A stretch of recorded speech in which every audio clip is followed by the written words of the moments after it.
yang kemarin juga tidak bisa menjawab itu.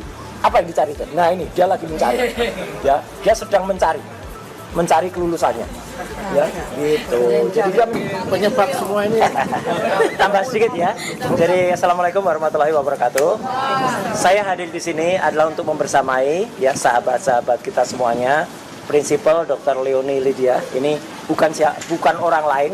Ya beliau sudah bersama-sama saya, bersama-sama dengan Pak Lukas, bersama dengan Mas Syam. Kita juga membongkar adanya Jason Script ke dalam kegaduhan Sirekap, sistem informasi rekapitulasi pemilu. Dan kami juga waktu itu memenangkan juga di KIP dan terus berjalan ya. Jadi artinya kita bongkar sebenarnya kepalsuan yang ada pada pemilu tahun 2024 yang lalu. Jadi saya bersama beliau-beliau dan saya mohon maaf tadi memang agak terlambat karena saya tadi acara di Pulau Mas sampai siang, tapi saya mengikuti terus melalui siaran langsung dari teman-teman semua. Terima kasih. Dan tadi saya setuju dengan apa yang disampaikan oleh Pak Lukas bahwa telah terjadi bukan keterbukaan informasi publik, tapi ketertutupan informasi publik. Ya, jadi harusnya uji konsekuensi menjadi uji konspirasi. Karena apa yang seharusnya dibuka itu malah ditutup. Dan saya sebagai alumnis, ya bukan alumnis ya, lulusan UGM S1, S2 asli ya, itu bersama dengan Dr. Isman, bersama dengan Dr. Tifa, ini sangat menyayangkan.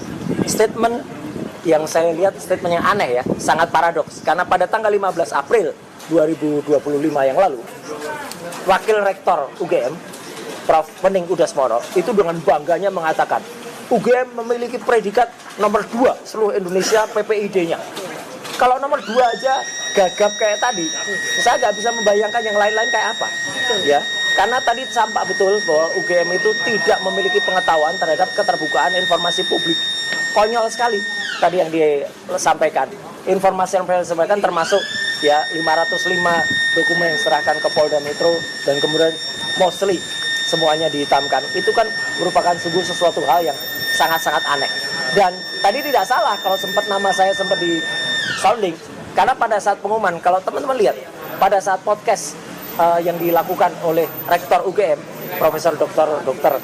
Ova Emilia, ya sebelum yang 3 menit 57 detik, tapi yang sekitar 20 menit yang lalu pun nama saya juga disebut juga. Satu-satunya nama selain Joko Widodo yang disebut itu nama saya juga. Apakah Roy Suryo kalau ditanya juga akan disampaikan informasinya. Menurut saya semua harus diberikan oleh UGM. Saya setuju ya Dr. Leonie, UGM jangan buang badan. Tampak betul bahwa UGM itu sangat buang badan di lapangan. Juga tadi ada pertanyaan dari lawyer yang mengatakan soal IP. Ini menarik ya. Pada tahun 2013, pada sebuah acara di Universitas Islam Indonesia, waktu itu hadir Prof. Mahfud MD, Joko Widodo, dan Buya Syafi'i Ma'arif. Ya, waktu itu ditanyakan betul IP-nya berapa, dan Jokowi menyatakan IP-nya di bawah 2 dan tidak pernah diralat sampai hari ini. Ya, kalau diralat, ya udah kita maklum, dia tidak pernah meralat. Padahal itu informasi yang disampaikan di sebuah kampus terkemuka. Artinya hanya ada kemungkinan dia bohong atau bohong, ya gitu. Dua-duanya bohong. Kalau memang dia IP-nya di bawah 2, nggak mungkin lulus pada evaluasi semester di sarjana muda.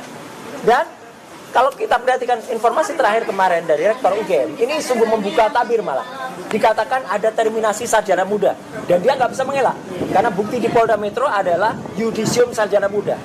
Teman-teman, yang tidak ada terminasi sarjana muda seperti saya itu nggak ada terminasi sarjana muda. Itu 5 tahun tuh cepat sekali.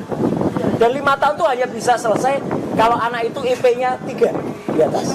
IP 2,5 maksimal ngambil 18 dalam 1 semester. Sekarang coba dengan kurikulum gabungan 122 plus 30 sekian, itu berarti 150 sekian dibagi 18 berapa tahun? Hampir 9 tahun, hampir 4,5 tahun. 4,5 tahun itu harus dikurangi KKN yang dia 1 semester sendiri, harus dikurangi skripsi. Jadi semua teori itu harus selesai 3,5 tahun. Nggak mungkin dengan IP yang hanya 2,5 lebih sedikit. Ini kebohongan lagi nih yang dibuka kemarin secara tidak sengaja oleh Rektor UGM yang mengatakan IP Saudara Jokowi 2,5 lebih sedikit, memang minimal. Tidak mungkin seorang anak pada zaman itu lulus 5 tahun ya, tapi dengan IP 2,5. Saya sendiri mencatat dan saya punya buktinya. Beberapa dosen UGM terkemuka ya, seperti Pak Hasani Simon, itu pun lulusnya 7 tahun ya. Safri Awang profesor sekarang. Itu lulusnya di atas 5 tahun.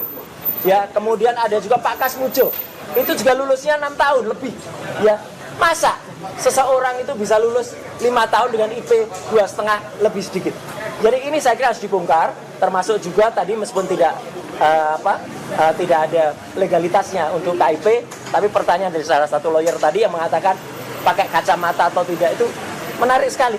Karena terbukti setiap orang yang lihat, orang waras ya, lihat wajahnya di Pak Soto dengan wajahnya dia sekarang, itu sama sekali nggak ada mirip-miripnya.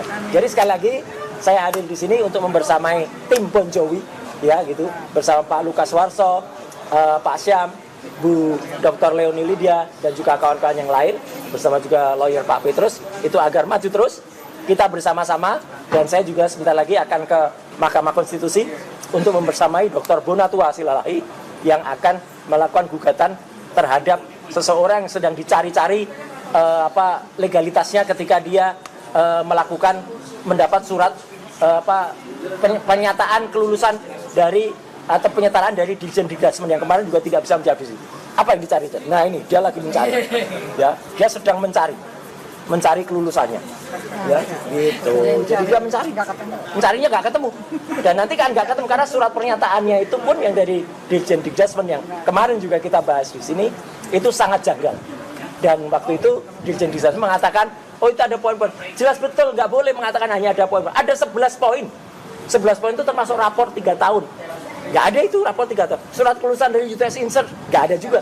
Saya pulang dari Australia membawa 5 contoh rekan tahun lulus 2005. Tidak ada satupun yang mengenal, ini sama dengan Pak Agus, ya itu sahabat saya. Dan kami berdua berangkat itu dengan uang sendiri. Nggak ada bohir, nggak ada apapun. Ya, taksi penuh, ya visa bayar sendiri, tiket jadi itu clear ya. Jadi sekali lagi teman-teman terima kasih semuanya. Hari ini kita makin membuka dan ini makin terbuka. KIP nanti akan membongkar, MK akan membongkar, dan masyarakat yang paling penting dibantu teman-teman media dan YouTuber itu akan terus membongkar kepalsuan ini. Terima kasih. Wassalamualaikum warahmatullahi wabarakatuh.